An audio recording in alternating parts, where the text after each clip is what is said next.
Yarbro-Bejarano received her MA and PhD in Spanish from Harvard University, following undergraduate study and 2 BAs at the University of Washington, one in German and the other in comparative literature. When I was an undergraduate, comp lit was an area of study only entered into by the very smart, the very dedicated, and the very brave, so I find her academic accomplishments to be very impressive. Most of all, however, I was fascinated to discover someone who had clearly been engaged in a very successful career in the study and teaching of texts for some time, who had then immersed herself in the visual arena, becoming an expert in the interpretation of images. The field of visual and critical studies is still young. Our department here at CCA, one of the first established in this discipline, is only 10 years old. As I read Professor Yarbro-Bejarano's list of publications, I realized that she is, in a very real sense, one of the founders of our field, which brings together many approaches to the reading, so to speak, of visual culture. She has published extensively within the areas of her specializations: Chicana, Chicano cultural studies, feminist, queer, and cultural theory and women writers, theater and performance, and visual studies pertaining to race, gender, and sexuality. She's written books on Cherríe Moraga, on feminism and the honor plays of Lope de Vega, and with Teresa McKenna and Richard Griswold del Castillo, she edited Chicano Art, Resistance, and Affirmation. In addition, she has written or given literally dozens of articles, chapters of books, and presentations, at the same time that she has won many awards for her teaching. Beyond her accomplishments within academia, she's also significantly active in a broader way in women's issues. During her second stint as director of Chicana, Chicano Studies, she and her team organized an international conference titled Feminicide Sanctioned Murder, Gender, Race, and Violence in a Global Context, which took place in May of 2007. Focusing on ways to stop the violence, leading activists and experts on the subject of feminicide examined the extreme gender violence that has assumed epidemic proportions in such countries as Mexico, Guatemala, El Salvador, and Argentina. Please join me in welcoming Yvonne Yarbro-Bejarano.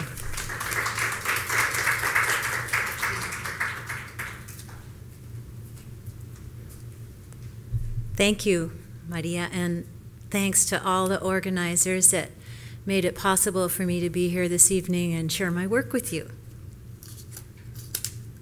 Over the last 3 decades, my research and teaching have focused on answering the challenge thrown down by this bridge called my back, writing by radical women of color in 1981.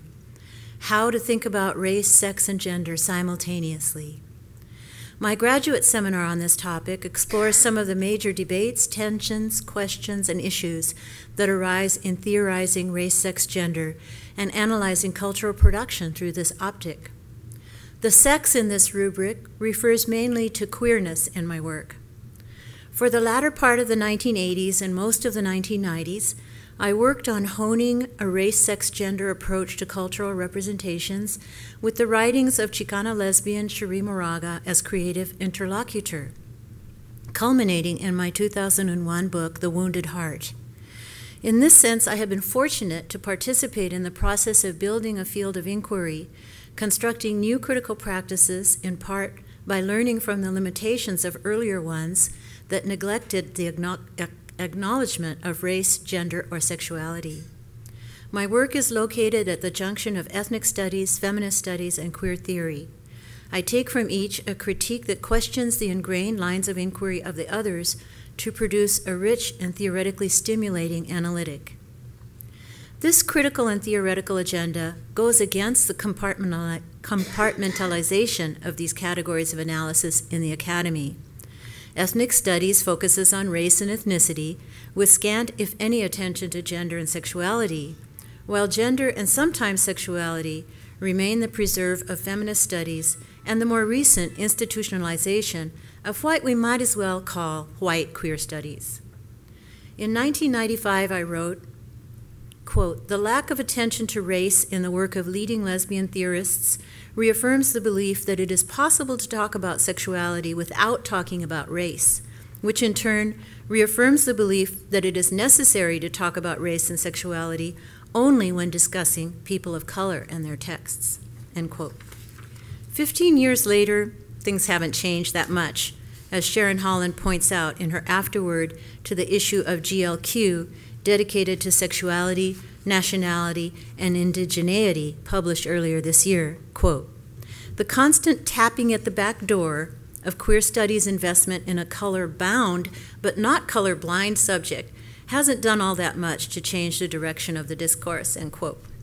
This strikes me as a shame, because I truly believe that an approach that attempts to keep race, sex, and gender in view at all times yields more stimulating insights and more complete interpretations, and that the analyses coming out of these fields are impoverished by their lack of attention to categories of analysis deemed the property of other disciplines. In this way, our disciplines really do discipline us to think within certain parameters. Many scholars within these fields, however, have been producing cutting-edge work that attends to race, sex, and gender, such as in Chicana studies, and we can only hope that eventually the boundaries between areas of study in the academy will become more porous. I should say at this point that I am aware that race, sex, and gender are only 3 of many categories of analysis that need to be addressed, such as socioeconomic class, age, and able-bodiedness. My approach is admittedly partial, responding in part to my fascination with issues of racialized bodies and desires, the related material zones of sexual practice and pleasure, and how the representation of queer racialized subjects conjures a history of racism and coloniality. My work leans toward close readings of cultural representations from a variety of media that address the ongoing negotiations of racialized sexualities and sexualized identities, including racialized masculinities and femininities.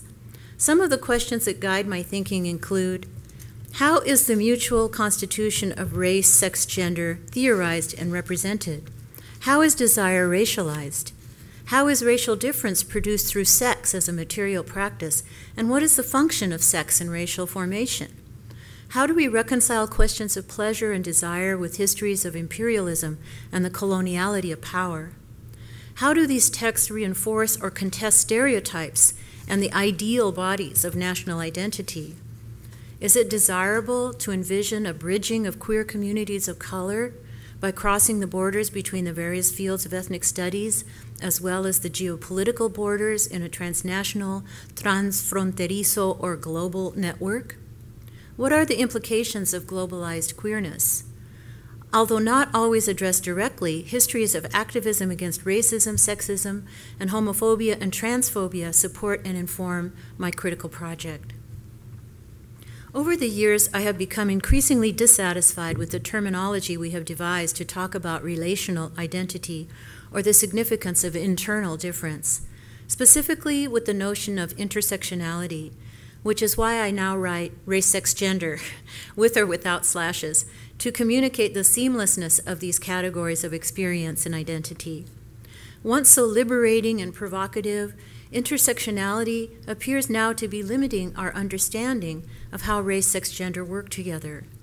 As Sandra Soto phrases it, and I quote here at length from her new book, Reading Chicano Like a Queer, The Demastery of Desire, intersectionality is perhaps too spatially rigid and exacting a metaphor to employ when considering the ever-dynamic and unending process of subject formation. Race, sexuality, and gender are much too complex, unsettled, unpredictable, and incommensurable ever, if only for an instant, to travel independently from one another. But they would have to do so in order to be conceived of as intersecting, end quote. For Soto, the concept of demastery invites a different kind of reading and interpretive practice, one that necessarily decouples these practices from a desire for teleological intelligibility, one that asks the critic to read and interpret queerly. Indeed, as she notes in relation to her avoidance of the term intersectionality and the spatiality it signifies, demastery encourages that, quote, we be wordy and contingent, that we not look for a shorthand for naming or understanding or footnoting the confounding manifold ways that our bodies, our work, our desires are relentlessly interpolated by unequivalent social processes, end quote. In approaching cultural representations in this manner, we try to understand how they perhaps interject in or redirect the normativizing discourses shaping our conceptions of history, race, gender, and sexuality. The media and themes I have found most fruitful for this kind of analysis include performance of racialized sexualities on stage and screen, genderqueer self-fashioning in fiction and video, transgender activism and aesthetics, sexuality and native sovereignty, with the concomitant benefit of bringing settler colonialism into view in queer studies, queering diaspora, issues of queer temporality, and visual art. So for the rest of my talk, I would like to offer some examples of the cultural representation of race, sex, gender in the context of unequal social relations. First, I'll talk briefly about two embraces, one on film, one in fiction, in the context of queering diaspora. I'll end with a lengthier reading of a series of paintings by Los Angeles artist Diane Gamboa on gender violence. The first of these embraces is from My Beautiful Laundrette, a film about queer interracial desire in Thatcherite Britain, written by British-Pakistani screenwriter Hanif Qureshi and directed by Stephen Frears in 1985. Gayatri Gopinath, in her 2005 book, Impossible Desires, Queer Diasporas and South Asian Public Cultures, gives an elegant reading of the scene in which the white working-class gay boy Johnny moves to unbutton the shirt of his lover, the upwardly mobile Pakistan-born Omar. Quote, Omar initially acquiesces to Johnny's caresses, but then abruptly puts a halt to the seduction. He turns his back to his lover and recalls a boyhood scene of standing with his immigrant father and seeing Johnny march in a fascist parade through their South London neighborhood. Johnny initially recoils in shame as Omar brings into the present this damning image from the past of his younger self as a hate-filled skinhead. But then, as Omar continues speaking, he slowly reaches out to draw Omar to him and embraces Omar from behind. The final shot frames Omar's face as he lets his head fall back onto Johnny's chest and he closes his eyes. The scene eloquently speaks to how the queer racialized body becomes a historical archive for both individuals and communities, one that is excavated through the very act of desiring the racial other. For Omar, desiring Johnny is irrevocably intertwined with the legacies of British colonialism in South Asia and the more immediate history of Powellian racism in 1960s Britain. If for Johnny, sex with Omar is a way of both tacitly acknowledging and erasing that racist past, for Omar, queer desire is precisely what allows him to remember. Indeed, the barely submerged histories of colonialism and racism erupt into the present at the very moment when queer desire is being articulated. Queer desire does not transcend or remain peripheral to these histories, but instead it becomes central to their telling and remembering. There is no queer desire without these histories, nor can these histories be told or remembered without simultaneously revealing an erotics of power, end quote. And I've quoted extensively from Gopinath's book in order to set up this juxtaposition between My Beautiful Laundrette and an embrace from Lawrence Chua's 1998 novel, Gold by the Inch. And this scene from Gold by the Inch adds even more complex layers to the representation of queer racialized desire and its relation to memory and history in diasporic cultural production. How would the meanings shift if both the queer desiring subjects were men of color, one a diasporic Thai and the other a native Thai? In Chua's novel, the unnamed narrator is of mixed Thai-Malaysian descent. In the U.S., he has been the trophy wife, or what he calls decorative ornament, of a wealthy white man, Jim. The narrator understands, quote, the seductive power of wealth and how inevitably wealth engenders desire, end quote. When that relationship ends, the narrator travels to Bangkok and Malaysia. There, his brother's money supports the narrator's lifestyle of drugs, alcohol, and sex. Although he clearly sees the legacies of colonialism and its connection to sex tourism and has nothing but disdain for the commodification of Thai culture and Thai bodies, he ends up participating in it himself by buying the services of a prostitute, Tong, and proceeds to fall in love with him, though he cannot completely let go of his desire to command a position of power. When Tong refuses to mask the stark economic nature of their relationship and refuses to continue seeing him, the narrator remembers their embraces in the peculiar second-person narration that pervades the text and that seems to accuse the narrator of his complicity in buying Tong's company with money while romanticizing their relationship. Quote, "You know the shape of his body in the dark. Your fingers tumble over his skin, desperate to find a flaw, any flaw that will betray his humanity. Instead, there is his face that inspires 1,000 plane tickets, 1,000,000 visa bribes. The more you know him, the uglier you become. His arms ascend to poverty. You will build your love on a lie so beautiful, even you will forget it's pure fiction," end quote. Notice how even physical beauty is linked to the position the queer racialized body occupies in the hierarchy of commodification of queer desire. The one who buys becomes ugly, while the one who is bought remains almost inhumanly beautiful in his objectification.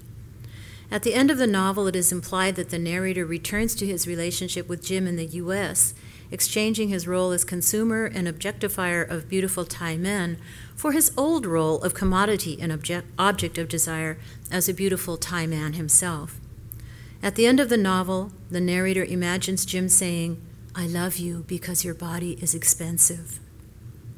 In Thailand, the narrator tries desperately to fit in, but is constantly reminded that he is perceived by native Thai people as a foreigner, with his faltering use of the language betraying him, just as he learned that it was Jim's wealth and whiteness that provided him with that sense of belonging and home he yearns for. When he took a walk by himself on a trip to Paris with Jim, he was immediately set upon by the police. Chua's novel is of particular interest to me because it deviates from the paradigm of resistance so prevalent in Asian American studies as well as Chicana and Chicano studies, in which the race or the queerness of the subject confer a kind of built-in resistance. For Stephen Hong Son, Chua's novel reveals, quote, "a more intricate narrative of complicity and resistance that troubles an excessively coherent notion of what it means to be Asian American. Chua's text provides a murky look at the ways in which the queer body also becomes complicit with problematic political trajectories," end quote. In Gold by the Inch, the queer racialized body does become a historical archive for both individuals and communities, as in Gopinath's reading of My Beautiful Laundrette. In this case as well, queer desire does not transcend or remain peripheral to histories of racism and colonialism, but instead it becomes central to their telling and remembering, with the difference that in the erotics of power evoked in Gold by the Inch, the queer diasporic Asian American subject shifts between the position of domination and commodified object, depending on his geographical location in a globalized world.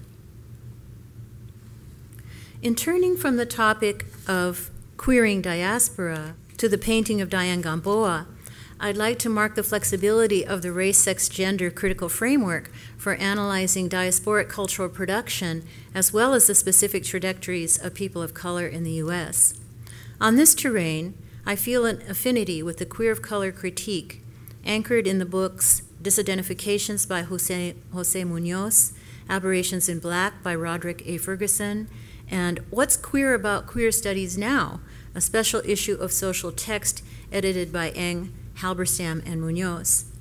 For me, a queer of color critique should retain the salience of women of color feminism, while avoiding the pitfall pointed out by Sharon Holland of treating women of color feminism as a monolithic entity, thus eliding both its specificity and its contradictions. In the spring of 2007, Diane Gamboa exhibited a series of 9 paintings called Invasion of the Snatch at the Overtones Gallery in Los Angeles, launching a striking and site-specific critique of violence against women in that city. The unprecedented barrage of violence against women marking our times, particularly in the form of feminicide, has occasioned a critical debate about the role of cultural production in activism geared to stopping the violence and mapping out a path to justice. Of particular salience in this discussion is the politics of representing gender violence. How to denounce the violation of women's bodies without graphic sensationalism that might overwhelm or alienate the viewer or reproduce the discursive violence encoded in cultural understandings of the female body. A related pitfall in represented murdered and abused women in such a manner that confines them to the position of victim or dwelling on their dead bodies in ways that erase their presence in life. Diane Gamboa, visual artist and art educator, has been exhibiting since the 1970s and is one of the most active cultural producers in the Chicana art movement in Los Angeles. She works in a variety of media, including painting, drawing, screen printing, tattooing, installation, mixed media, street art, and photography. Gamboa was instrumental in documenting the punk scene in East Los Angeles in the 1980s, and her work resonates with a punk aesthetic. Music, especially localized in the Los Angeles area, remains an abiding influence and inspiration for her visual art. In the 1980s, she was also a member of ASCO, a conceptual multimedia performance art group whose name means nausea in Spanish. Besides appearing in ASCO performances, as costume and makeup designer, Gamboa played an important role in shaping the group's look. Having grown up in a city known as much for the violence of its police force as for the media machine that cranks out star vehicles and stereotypical images of people of color, Gamboa refers to her art making as a response to the insanity around her. In her artist statement accompanying the exhibition, Gamboa draws the connection between the local and the global. Quote, "This series of paintings touches the raw surface related to violence and brutal murder in the city of Los Angeles. This is a serious global issue that is focused on a particular location," end quote. Calling attention to the scope of violence against women in Los Angeles punctures the bubble of self-delusion of those who are more comfortable talking about such horrors in third world countries and would prefer to believe that this kind of violence only occurs to other people and in other places, as in the murder of women in Juarez. Focusing on one specific urban landscape of escalating gender and sexual violence, Gamboa insists on putting the United States on the map of hemispheric and global violence against women. With her understanding of the geographies and systemic nature of racialized gender violence and the creative solutions she finds to the problems of representing the brutalization of women, Gamboa's series increases awareness and enhances understanding of such violence and contributes to activism for social justice. Invasion of the Snatch consists of 9 16 by 20-inch paintings, all acrylic and mixed media on canvas, and all featuring an unclothed or partially unclothed figure explicitly sexed as female and set among large patterns that evoke architectural as well as vegetal forms. Gamboa uses a vibrant turquoise for the bodies of the figures and finishes the faces with a final layer of white paint. She renders the ubiquitous patterns in a palette of greens, yellow greens, and browns against an ochre background. In the analysis that follows, I will scrutinize the visual strategies Gamboa devises to suggest gender and sexual violence in the paintings themselves without graphically depicting cadavers, wounds, blood, or other explicit markers of violence on the bodies of the figures. But first, I would like to continue commenting on the ways Gamboa uses text, the artist statement, and the 9 titles listed at the top of the statement to reference violence against women directly and to position the work overtly as militating against this epidemic of gender violence. I will conclude by considering the ramifications of the series title for the interpretation of the images. In the artist statement, Gamboa declares that the series, quote, addresses the outrageous and ongoing attack in many forms on girls and women, end quote. She also speaks of the links between domestic and public violence, calling the home the war zone, and points to the structural nature of the phenomenon with the question, where is the line between a series of violent acts and a slaughter? Without the artist statement and the painting titles, a viewer might appreciate the images for their artful composition, the layering of the paint on the canvas, the use of color, the texture and delicacy of the treatment, and the boldness, power, and interest of the figures, without necessarily interpreting them as representations of sexual and gender violence. But the titles unambiguously position the images in relation to such violence, directly affecting the interpretation of the series.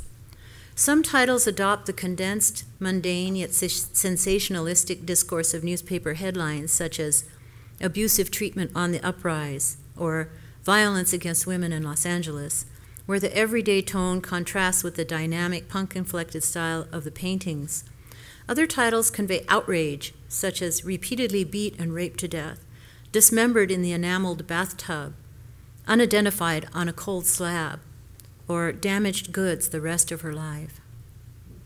Importantly, by merely posting the 9 titles in a list rather than assigning them to particular paintings, Gamboa transfers this process to the viewer, thereby forcing a consideration of the aesthetic choices involved in representing violence.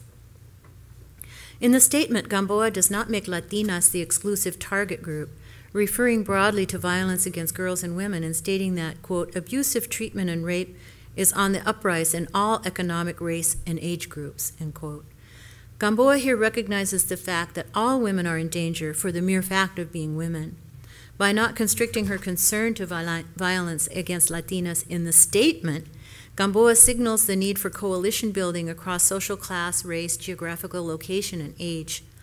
But at the same time, Gamboa does racialize the figures in the paintings, privileging Latinas and women of color in the representation of violence.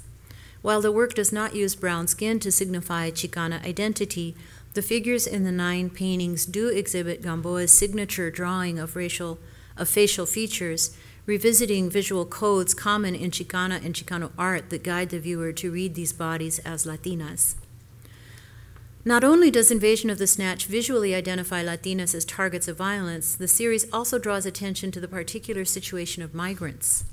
One of the 9 titles is 187 in Your Own Backyard, combining the police code for murder with Proposition 187. The reference to Proposition 187 obliges viewers to think about both the bodies and the violence of Invasion of the Snatch in relation to the virulent anti-immigrant history that is specifically Californian, concretized in the 1994 proposition seeking to deny social services, health care, and public education to unauthorized immigrants.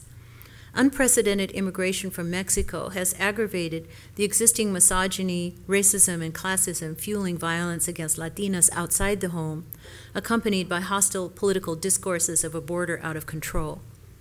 The climate of post-9/11 patriotism and xenophobia, together with official policies of Homeland Security, have intensified processes that protect Americanness, at times with overt violence, against immigrants and all those perceived as immigrants, most recently in Arizona's SB 1070. In such a climate, images such as Gamboa's oblige us to consider a multiplicity of factors beyond gender, race, and class that make Latinas targets for xenophobic and anti-immigrant violence. The presence of migrants in the collective social group represented by Invasion of the Snatch is also supported by the use of the word invasion in the title and the relationship of the paintings with the series that immediately preceded it, called Alien Invasion. Alien Invasion featured female figures very similar to the ones in Invasion of the Snatch, but with their leopard skin patterned backgrounds, those paintings operated in a more playful mode than those of Invasion of the Snatch.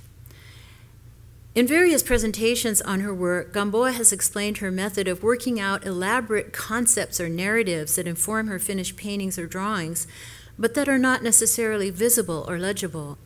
In Alien Invasion, Gamboa channeled her outrage at the dehumanizing discourse tagging migrants as aliens, creating a subversive and humorous engagement with the Bush administration's immigration policy and anti-immigrant sentiments, particularly the nativist fantasy of a brown horde invading the country, contaminating the gene pool, and mongrelizing the language and the culture. In response to this nativist fantasy, Gamboa worked out her own fantasy scenario in which Chicanas from an imaginary planet land on Earth to take over the world. Gamboa explains that working on Alien Invasion allowed her to summon what she called an army of warrior women for protection and backup before taking on the difficult issue of violence against women in Invasion of the Snatch. The self-possession and attitude of the figures in these 2 series mark them as belonging to the many urban warriors and urban royalty that Gamboa has created. This warrior attitude and iconography emblematize survival, creativity, and change in the Los Angeles urban milieu.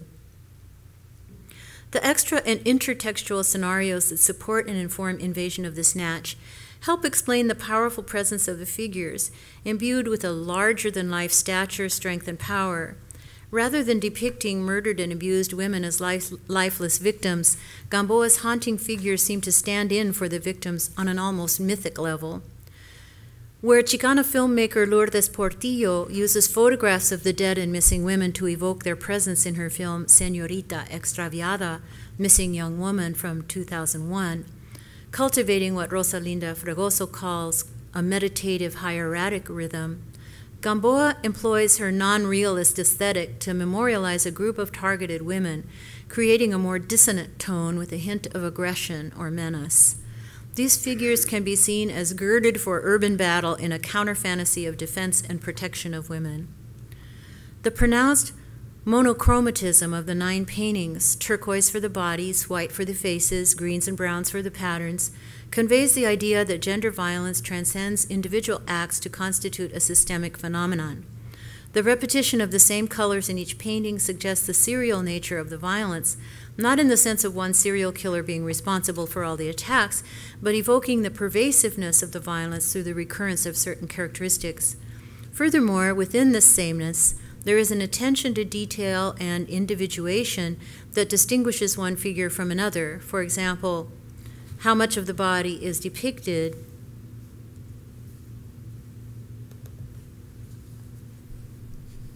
and the size of the figure relative to the patterns that play a prominent role in the composition. These and other distinctions remind the viewer that each victim of gender violence represents a unique life damaged or extinguished, and reasserts the individual value of women treated as if they were interchangeable and disposable.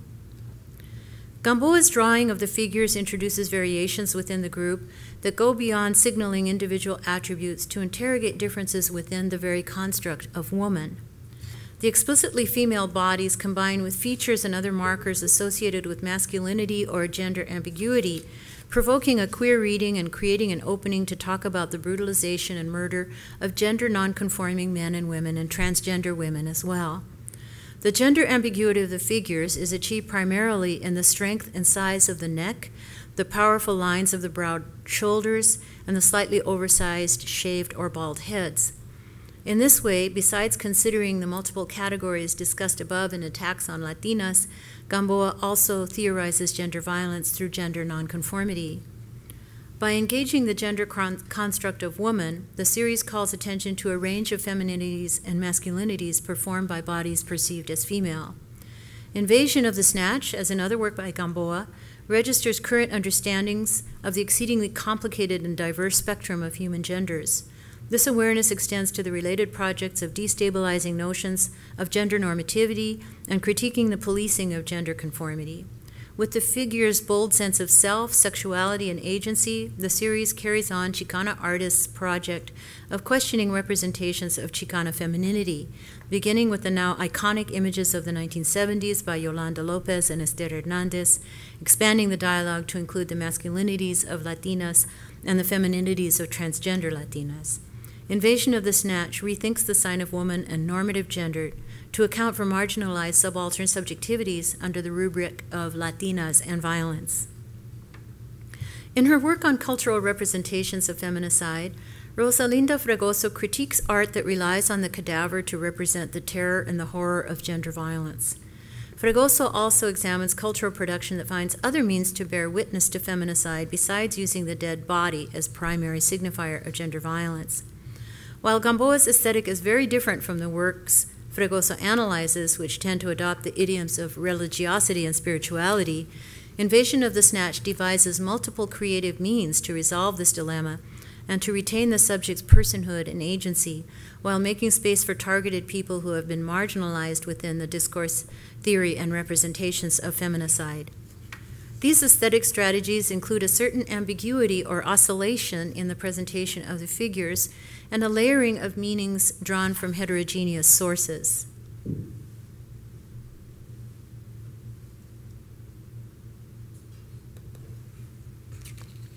Gamboa draws from multiple cultures available to her, for example, the mainstream media, including newspapers and Hollywood movies. She also works with Chicana and Chicano representational traditions, particularly those that revision pre-Columbian practices and imagery such as racialized indigeneity, the calavera or skull evoked by the white faces of the figures, and the Aztec painted books or codices suggested by the omnipresent vegetal forms in Invasion of the Snatch. Gamboa blends elements from U.S. popular culture as well as Mexican and Chicana visual traditions to create a transnational aesthetic that recombines and reworks these elements. In her artist statement for Invasion of the Snatch, Gamboa provides details about the symbolism and techniques of the series. She points out that there are 9 paintings, a distinctly non-random number that invokes the gestation period of a human life and orients the figures towards life. Non-gender specific formal elements include the 7 layers of paint applied to the canvas, referencing the layers of human skin, which can be read as restoring integrity to this vulnerable organ of the body, while rendering the canvas itself an intact body. Other non-gendered aesthetic strategies within the frame include the incorporation of materials on the painting surface, such as gauze and cardboard.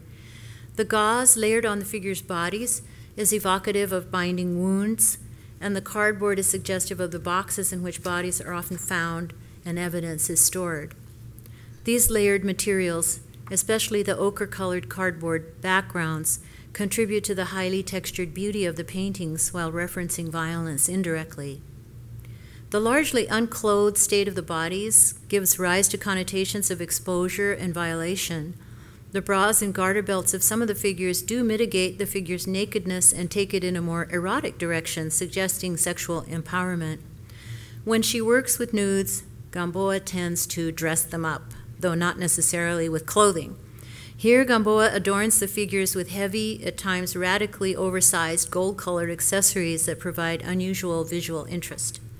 Sometimes the hairdo of the figure functions in this same way, resignifying markers of femininity to beautify disrespected bodies. For Gamboa, scars, tattoos, and other kinds of body decoration are like diaries, inscribing memories, promises, and experiences on flesh, or what Laura Perez calls social skin. The body art, bras, and garter belts serve to individualize the figures of Invasion of the Snatch, while as a group the figures seem to simultaneously display and withhold their bodies like secret possessions. The meanings placed on that social garment remain only partially legible for the viewer. Perez interprets the, quote, decorative excess of Gamboa's ornamented bodies as unrequited social desires of the ambivalent S/heroes of her urban warriors/urban royalty, end quote. The provocative notion of unrequited social desire in relation to the ornamentation in Gamboa's work takes on specific valence in the context of Invasion of the Snatch as a cry for justice as yet unachieved. It is not always clear if the figure featured in each of the 9 paintings is alive or dead. They appear to flicker back and forth in and out of perception as dead or alive, as they do in relation to their gender identity. The holding of life and death in tension is accomplished in part through the drawing of the figures, especially their eyes and limbs. In some paintings, the figure's gaze is more confident and outwardly directed, exuding power and agency. In others, their half-open eyes recall the fixed stare of death. In some, the limbs appear contorted, cut off, or broken, but again, Gamboa's decidedly expressionist style problematizes such references. In one of the most arresting images, the figure takes up the most space in the frame of all the paintings. The rendering of the head is large with respect to the body. This is this one. The gaze is one of strength, power, and agency. Sitting with right leg bent and right arm resting on the knee, the figure is casually smoking a hand-rolled cigarette or joint. Such an image contrasts with another in which the figure's limbs hang loosely and suggest truncation or even amputation, and the gaze is not as focused. The series' monochromatism sets up the life-death dynamic within each frame in the same way, through the difference in color between the bodies and the heads. The vibrant turquoise color of the bodies, together with their softness, openness, and pliancy, suggest vulnerability, contrasting with the figure's hard gaze and white faces.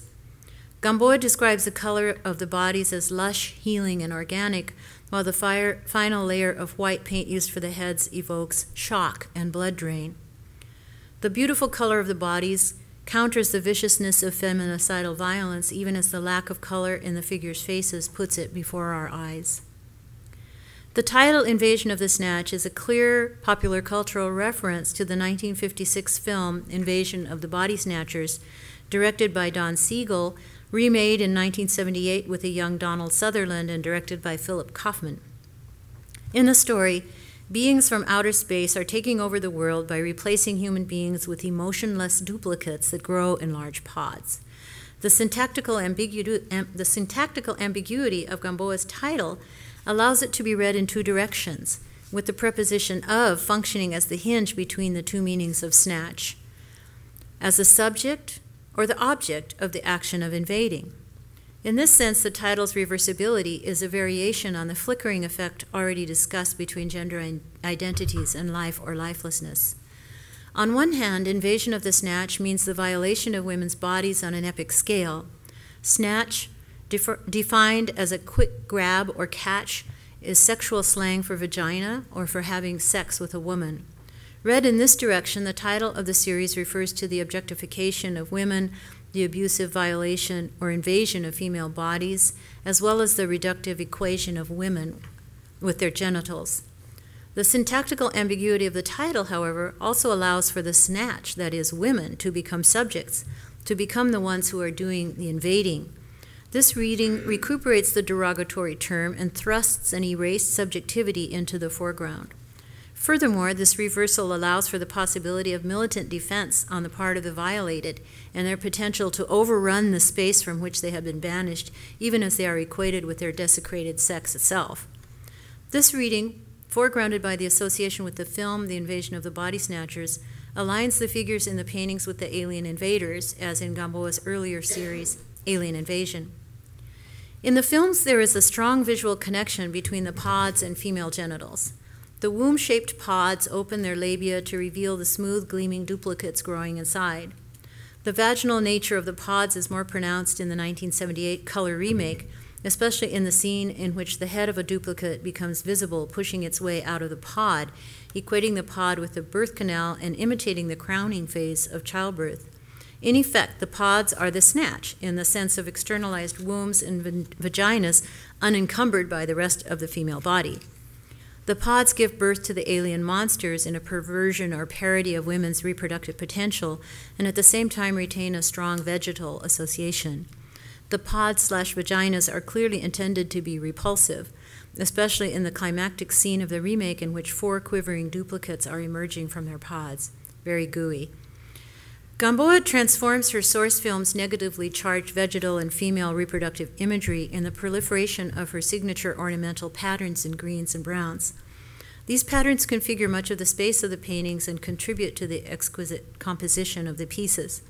In the artist statement for the exhibition, Gamboa refers to these patterns as both floral and concretely architectural.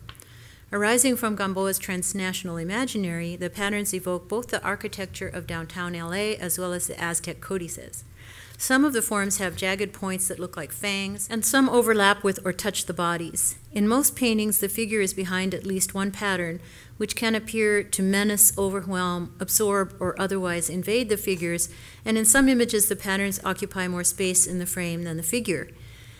But the patterns and their positioning can also be interpreted as protecting or shielding the figures, or as extensions or manifestations of the figures themselves.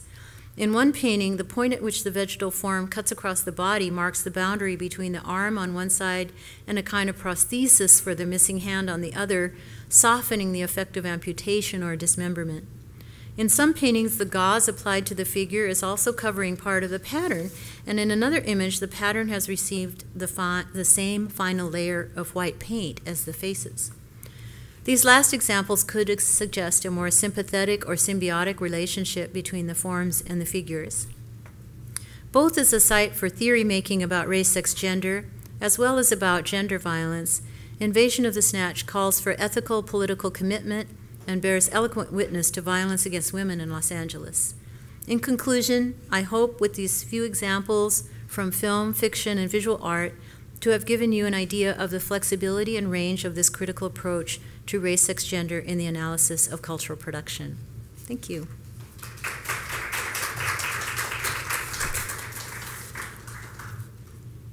Could we have the lights now?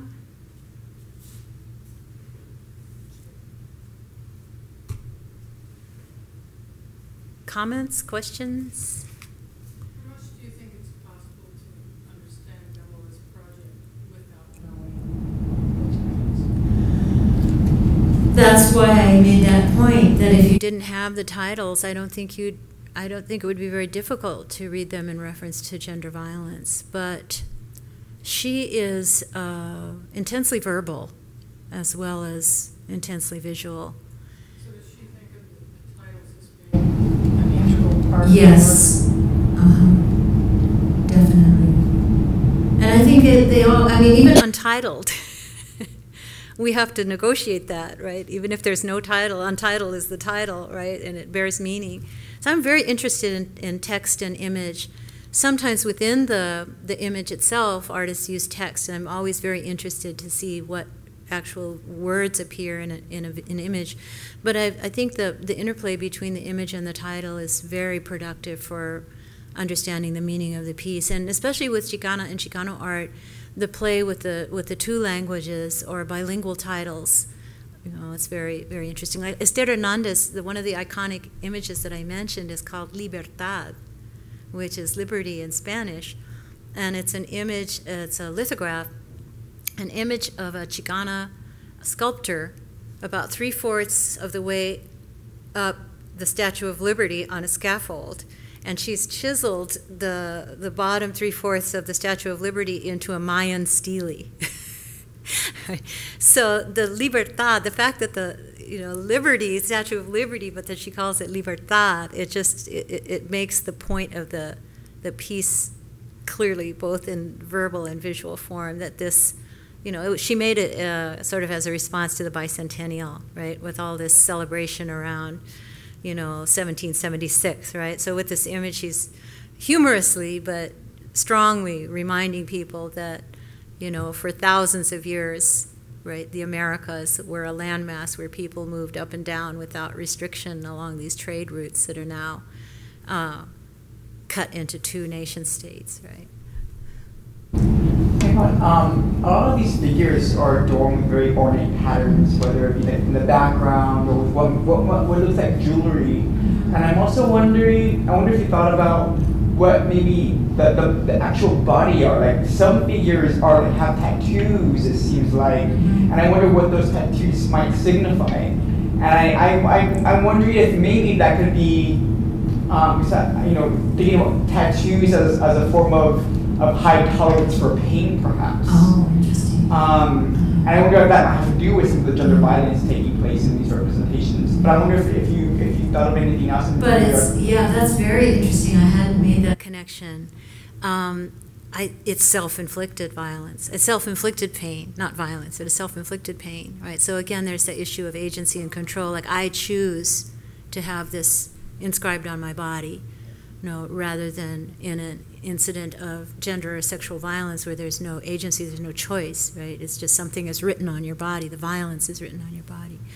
But she herself, I mean, when she comes to speak in my classes, I mean, she's just, she's a walking piece of visual art. I mean, her tats are incredible, and she does talk about her body art as a kind of diary, as I said in the paper, that inscribes experience, but in a kind of it's something that's so public, right? But at the same time is so private, because no one but she, unless she chooses to share the information, knows exactly, what experience the tattoo is referencing or containing or somehow holding. That's why I said that there's a way in which, even though these figures are so completely exposed, there's a way in which they both display and withhold their bodies. And I think that's how I'm reading the body art in the pieces at this point. But I really want to explore that connection with pain. Thank you. In one of the paintings, there's a series of vertical designs almost look like letters. I noticed. That almost look like what? Letters. Go back. No, it just goes to the end when I do that, sorry. Oops.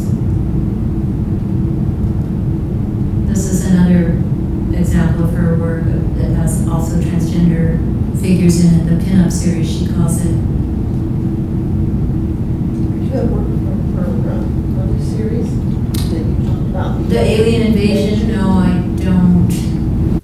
Not digital images. It's so funny in relation to the archive, the digital archive, because Diane has been probably the most elusive artist. You know, she lives on the edge of poverty. You know, she's an educator. She gets the gigs that she can. I think she doesn't have a studio. In fact, I think she's. I don't know for sure, but I don't know if she even has a stable place to live. I think she stays sometimes in her family's home, which she calls the House of Pain. So you can see that that's not really a happy arrangement. But literally, she says, my laptop, right? She can only, for a long time, she could only do work that she could do on her lap because of the lack of a studio. So that explains the 16. I love seeing these huge images, but you know, and maybe she would like to do pieces that are this large, but you know, it's the production, the constraints, right, of space and of money. 16 by 20. I have a question of semantics. Right now we're doing a lot of looking at epidermalization, colonialism, people of color being called all different titles throughout history. And I think the same thing with those that have alternative sexual preferences. And it just surprises me because queer used to be a pejorative term. And I'm just wondering why the universities have gone back to using the term queer studies. What has gentrified this term so that we now can use it freely? I think it comes from the in-group, right? It's not something that's been imposed on LGBTI people, but I think that after the decade of the gay liberation movement and then those internal struggles with LGBT, of the lesbian disappearing into the gay, so then we have to say lesbian and gay, and we put lesbian first because women always come second, and then you have to say bisexual, and that one in itself was many, many struggles, right? And then recognizing transgender. I think in the 90s, especially younger people started to feel that they didn't identify that much with those particular historical struggles that centered around identity. Right. So with Queer Nation, especially, I don't know if you remember ACT UP around AIDS political happenings, right? So I think that people started to identify as queer, definitely recuperating a term and turning it into something positive, right? And it's much more capacious a term than LGBT, you know, where it can accommodate people whose sexuality is non-normative. Right? And then queerness becomes an analytic or an optic in which you look at ways that normativizing practices or discourses get interrupted or destabilized, right? And I personally like to keep queerness attached to sexuality. In some theory, it's becoming it becomes almost anything that skews the relationship to the normative then is queer. But I kind of like to hang on to the notion of sexuality. You know, Chicano and Chicana was also a derogatory term. Yeah. Before the Chicano movement, it's also an in-group term, but not by the people that were called Chicano or Chicana, but that upwardly bound, like socially mobile Mexican Americans would call the newcomers, the newly arrived Mexican immigrants, would call them migrants, we should say Mexican migrants, Chicanos, right, to differentiate themselves. And so then gradually, before the movement even, like people in the barrios would start calling themselves Chicanos, sort of recognizing, you know, yes, I am working class, maybe I am closer to my roots than you upwardly bound assimilationist types, and I'm proud of that. And I think that that was the immediate precursor for the recuperation of the term as a badge of identity and pride in the 60s. And something similar happened with black, and I think that's what's happening with queer. But I think as an analytic, it's more flexible, right, than maybe just looking at LGBT issues, which tend to be very rooted in identity, if that helps. Do you want to say something to that, James? Oh, no, it's sort of just moving away from the topic. But I don't know if you can speak to this, Yvonne, but I wonder why Diane Gamboa decided deliberately not to display a more diverse set of gendered bodies, because they all seem to look very masculine. And there are lots of women bodies, I wonder. And so I'm sort of wondering, to what purpose or to what end Gamboa decided to have a sort of very similar type of bodies instead of more diverse ones. Yeah. Okay, this is my primary example for the transgender argument. When I say masculine, I think I'm it's the neck and the shoulders. I'm referring specifically to more, when I say more muscular, I guess. I think that's why I'm saying masculine. But okay, there's one coming up that I think is different.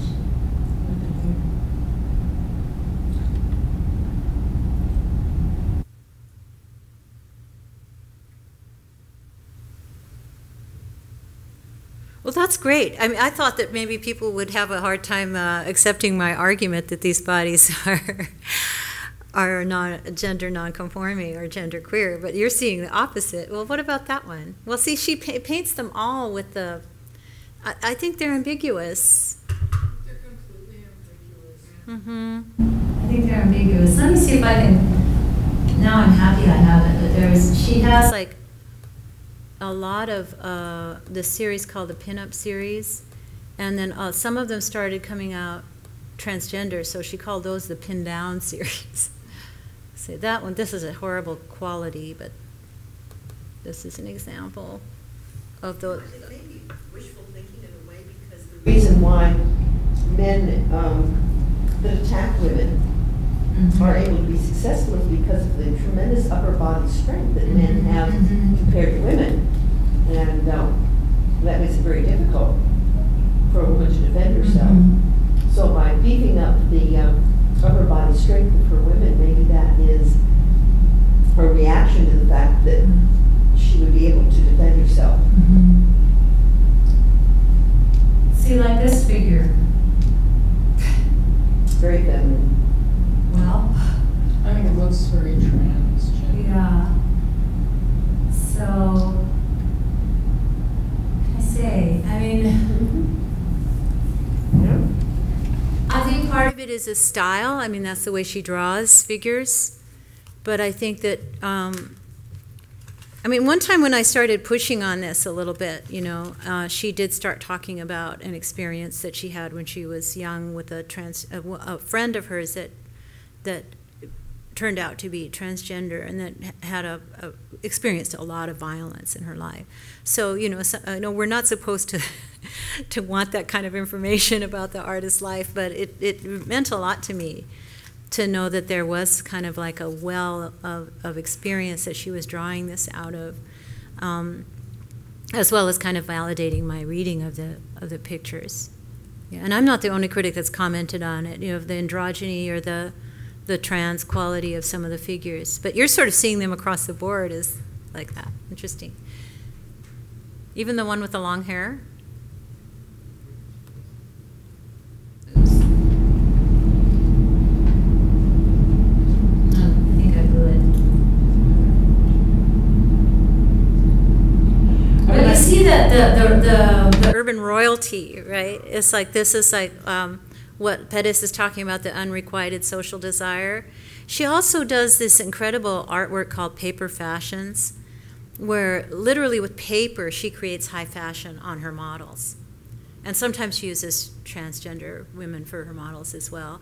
And she's like, with the staple guns, have staple guns will make high fashion, And she basically just staples these fashions on the models, and then they do the runway thing, and then she, you take it off, you destroy it. So they're installations, but it's sort of like that. Okay, we can't afford haute couture, right? But we can make it ourselves, right? We can have this sense of outrageous fashion and you know, for pennies. You know, and this is very much the Osco aesthetic. That, you know, what kind of art do you make when you only have $5? You know? So I think that goes with it, like the urban, like this, that the pinup, this one,